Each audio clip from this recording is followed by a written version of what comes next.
జిల్లా Hathnoor MRO office ముందు MRPS ఆధ్వర్యంలో దళితులు ధర్నా చేపట్టారు. కబ్జాలకు పాల్పడుతున్న రియల్ ఎస్టేట్ వ్యాపారుల నుండి దళితులు భూములను కాపాడాలని ఎంఆర్పీఎస్ నాయకులను డిమాండ్ చేశారు. హత్నూరు ఎంఆర్ఓ సైతం రియల్ ఎస్టేట్ వ్యాపారులకే వత్తాసు పలుకుతున్నారని ఆరోపించారు. అటు 1995 నుండి తమ భూమిని లాక్కుంటున్నారని బాధితులు ఆవేదన వ్యక్తం చేశారు. దీనిపై మరింత సమాచారం మా ప్రతినిధి శ్రీనివాస్ అందిస్తారు. శ్రీనివాస్, చెప్పండి.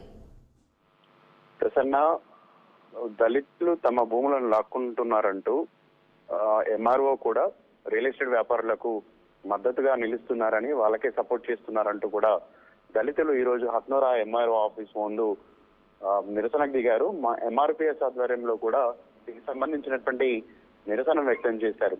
ఎంఆర్ఓ ఆఫీస్ ముందు బైఠాయించి తమకు వెంటనే న్యాయం జరగాలని చెప్పి కూడా వాళ్ళు పెద్ద ఎత్తున నినాదాలు చేసినటువంటి పరిస్థితి కనిపిస్తుంది.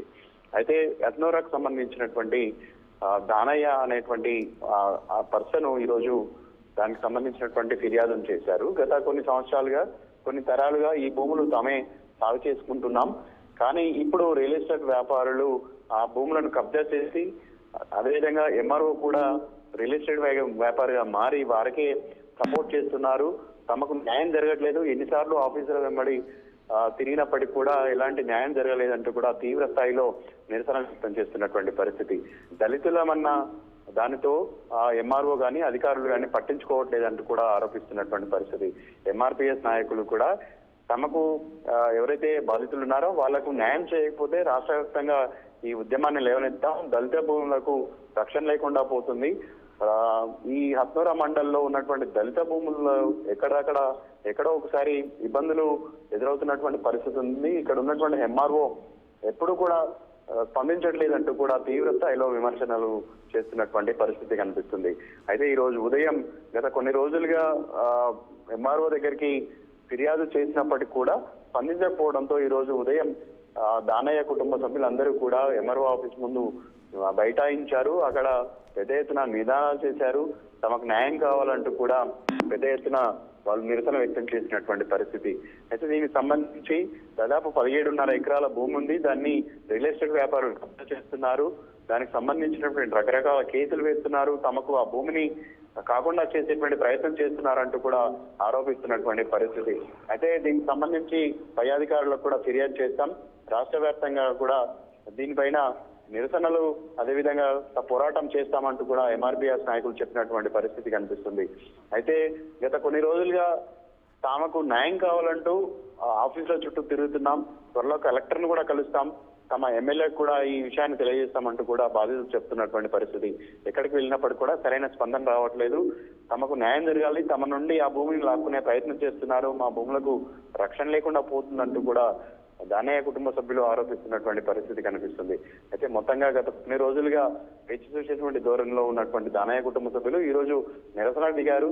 వెంటనే తమకు న్యాయం కావాలంటూ కూడా వాళ్ళు డిమాండ్ చేస్తున్నటువంటి పరిస్థితి అయితే కనిపిస్తుంది. ప్రసన్న, మొత్తంగా ఈ ఉద్యమం అయితే ఏదైతే ఈ భూములకు సంబంధించినటువంటి నిరసనలు అయితే పెద్ద ఎత్తున జరిగినటువంటి పరిస్థితి ఈ రోజు స్పష్టంగా కనిపించింది. Prasanna, thank you Srinivas. Number 112లో మరి దళిత కుటుంబాలైనటువంటి బక్యోళ్ళ దానయ్య సంబంధించినటువంటి వారసత్వం, వారికి వారసత్వంగా వచ్చినటువంటి భూమి 17 ఎకరాలన్నర వాళ్ళు గత 1954 సంవత్సరం నుంచి సాగు చేసుకొని మరి జీవిస్తున్నారు. అటువంటి భూమిలో సాగు జీవిస్తున్నటువంటి భూమిలో కొంతమంది కావాలని చెప్పేసి రియల్ ఎస్టేట్ వ్యాపారులు మరి కబ్జా చేసి ఆ కుటుంబాలను మరి ఇబ్బందులకు గురి చేస్తున్న సందర్భంగా మరి ఎంఆర్పిఎస్ తీవ్రంగా ఖండిస్తూ ఇక్కడ ఎంఆర్ఓ గారికి కూడా మరి వినతి పత్రం ఇవ్వడం జరిగింది. మేము ఒకటే డిమాండ్ చేస్తున్నాం, ప్రభుత్వము దళిత భూములకు రక్షణ కల్పించాలి. ఆ రక్షణ కల్పించడమే కాకుండా ఆ భూమిలో దౌర్జన్యంగా మరి ఇంజెక్షన్ ఆర్డర్ ఇవ్వడం జరిగింది. ఆ ఇంజెక్షన్ ఆర్డరు పర్మనెంట్ ఆర్డర్ కాదు. ఆ పర్మనెంట్ ఆర్డర్ కానప్పుడు ఇంజెక్షన్ ఆర్డర్ ఇచ్చినప్పుడు ఎంఆర్ఓ గారు కూడా మరి దళితుల పక్షాన కాకుండా మరి వాళ్ళ పక్షాన మాట్లాడడం సరైనది కాదుగా మేము ఖండిస్తా ఉన్నాం. ఎంఆర్ఓ గారు కూడా మరి దళిత కుటుంబాలకు న్యాయం చేయాలి, ప్రభుత్వం కూడా దళిత కుటుంబాలకు న్యాయం చేయాలని చెప్పేసి డిమాండ్ చేస్తూ వీరికి ఒకవేళ న్యాయం